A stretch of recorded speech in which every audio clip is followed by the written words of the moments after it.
Hi guys, welcome to today's session, and today we're going to discuss about agriculture marketing and APMC.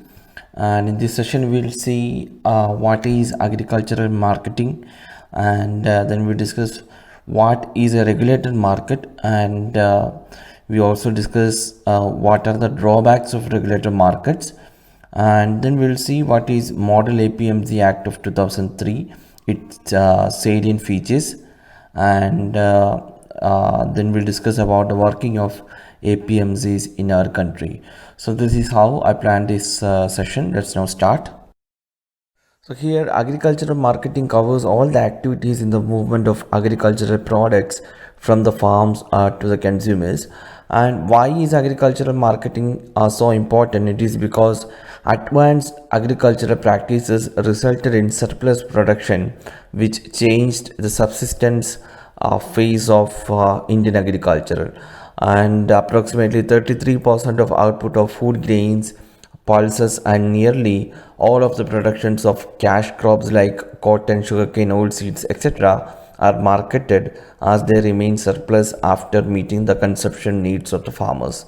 And also, as agricultural sector produces raw materials for many of other industries, marketing of such commercial products assumes significance, and also increased efficiency of the marketing mechanisms would result in the distribution of products at lower prices to consumers, having a direct bearing on national income.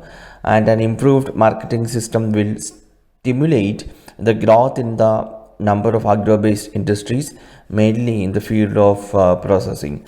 So these are the importance or the points of why agriculture marketing is so important in our country. And now we'll see what is a regulated market. The regulated market aims at the elimination of unhealthy and other such practices, reducing market cost and providing benefits to both producers as well as the sellers in the market.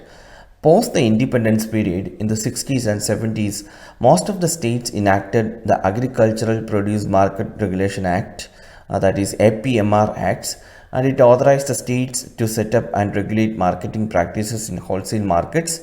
And the objective was to ensure that farmers get a fair price for their produce. So that is a regulated market. Now we'll see what are the drawbacks of regulated markets. The first point is under the regulation, no exporter or processor could buy directly from farmers. It discouraged processing and exporting of agricultural products.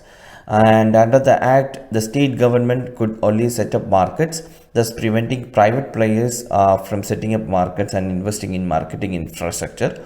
And also a formation of cartels with links to caste and political networks, resulting in price variations, and also an increased number of middlemen formed a virtual barrier between the farmer and the consumer.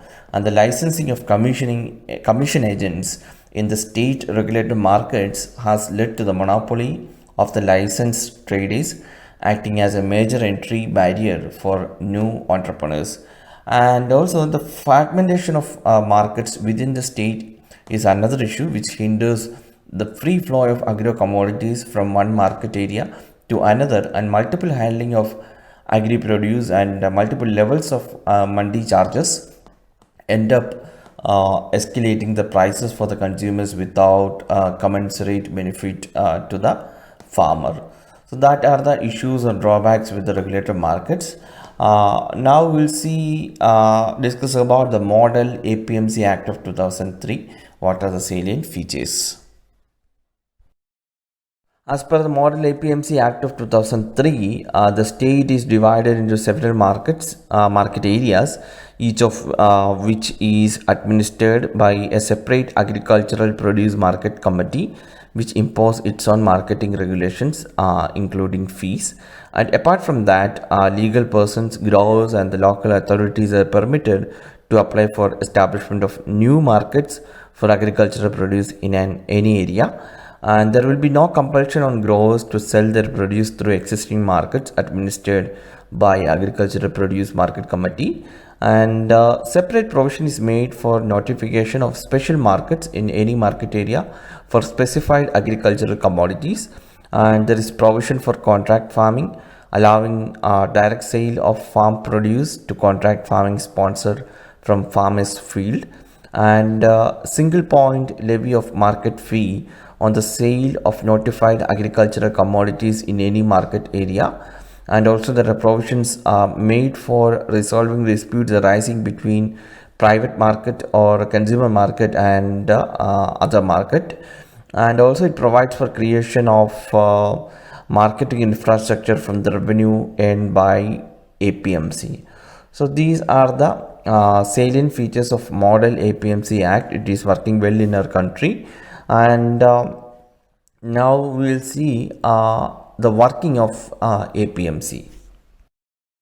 In most APMCs, buyers have to route all purchases through licensed Arihatyas, that are middlemen, and these middlemen charge a commission for their services, many times both from the buyer and seller. And Arihatyas are often a money lender supplying seeds, fertilizers, and pesticides to farmers on credit. They then are forced to sell through him and settle their dues in perpetuity. Also, mandi fees range from 0.5% to 5% on the value of the sale, while varying across states and commodities. Further, mandi fees on interstate trade amount to double taxation, besides violating the idea of a single nation market.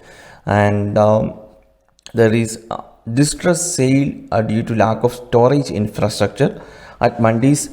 The lowest prices are during the 3 to 4 post-harvest months, and highest in the immediate pre-harvest period.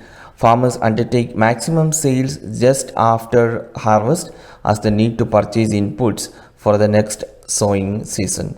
So these are the working mode of APMCs in our country, and it's a very important topic, guys. It can be asked in prelims as well as in mains also. Mostly in mains, it is a very hot topic all the time. So please study about this. That's all for today. We'll meet tomorrow with another topic. Thank you for watching this lesson.